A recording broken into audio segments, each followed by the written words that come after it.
Princess and, our absolute legend, is turning 75 this August and has basically told everyone to sod off with their fancy celebrations. But here's the twist that'll make your Earl Grey spill everywhere.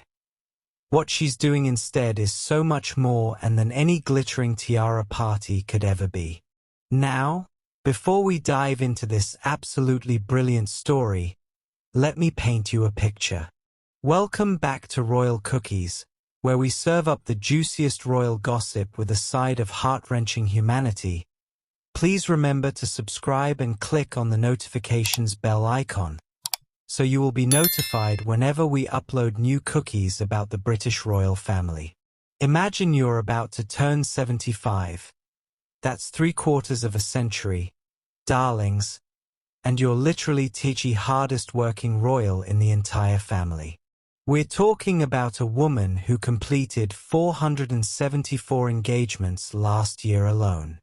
That's more than King Charles, more than William, more than anyone. She's basically the royal equivalent of that mate who shows up to every single event, remembers everyone's birthdays, and somehow still looks fabulous while doing it. But here's where it gets absolutely mental. Instead of throwing herself the party of the century, Princess Anne has basically said thanks, but no thanks to all the pomp and circumstance. And honestly, it's the most Princess Anne thing she could possibly do. Right. So here's the tea that's piping hot and absolutely delicious.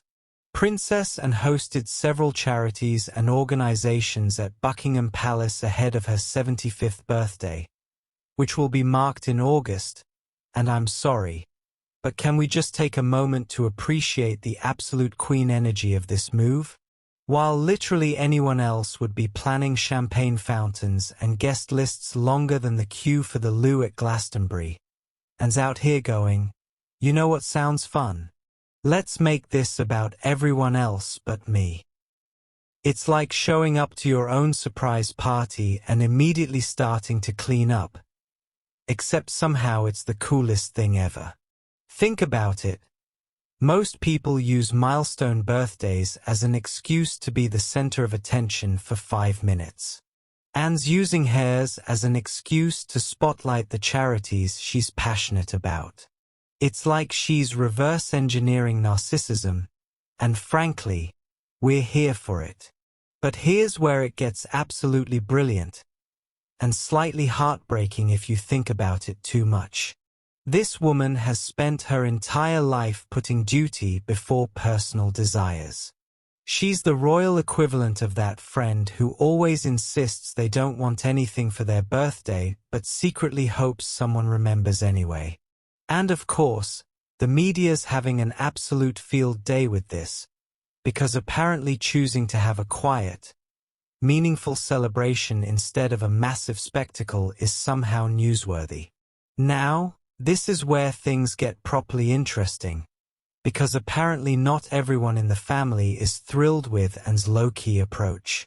Mike Tyndall is reportedly planning party for Princess Anne despite the royals' reluctance to mark the milestone, and honestly, this is peak family dynamics right here. Picture this. You've got Princess Anne, the woman who probably considers fuss a 4-letter word, trying to keep things quiet and dignified. And then you've got Mike Tyndall, bless his rugby playing, straight-talking heart, basically going, nah, we're celebrating whether you like it or not. It's like your overbearing but well-meaning relative who insists on throwing you a surprise party even though you've explicitly said you hate surprises. But here's the thing that makes this absolutely perfect. Mike Tyndall is probably the only person in the entire royal family who could get away with overruling Princess Anne on anything. This is a man who married Zara Phillips, survived royal protocol training, and still somehow managed to keep his personality intact. He's basically the royal family's resident normal person, and if anyone's going to stage an intervention about birthday celebrations, it's going to be him. I can just imagine the family WhatsApp group right now. And yes, They definitely have one, don't it me? Mike's probably sending messages like, listen, I know she says she doesn't want a party, but when's the next time we're going to celebrate someone turning 75? Meanwhile, Anne's reading these messages and rolling her eyes so hard they're practically doing a full 360. And you know what? There's something absolutely beautiful about the fact that this woman has a son-in-law who cares enough to completely ignore her wishes in the name of celebration. Now, here's where we get into the really good stuff. The marriage insights that make royal watchers absolutely lose their minds. Princess Anne's private birthday plans offer rare insight into marriage with Sir Timothy Lawrence, and honestly, this is the kind of royalty that deserves its own category. Timothy Lawrence is basically the human embodiment of supportive husband energy. This is a man who married into the royal family when Anne was already established as the hardest-working royal, and instead of trying to change her or compete with her schedule, he just fits in.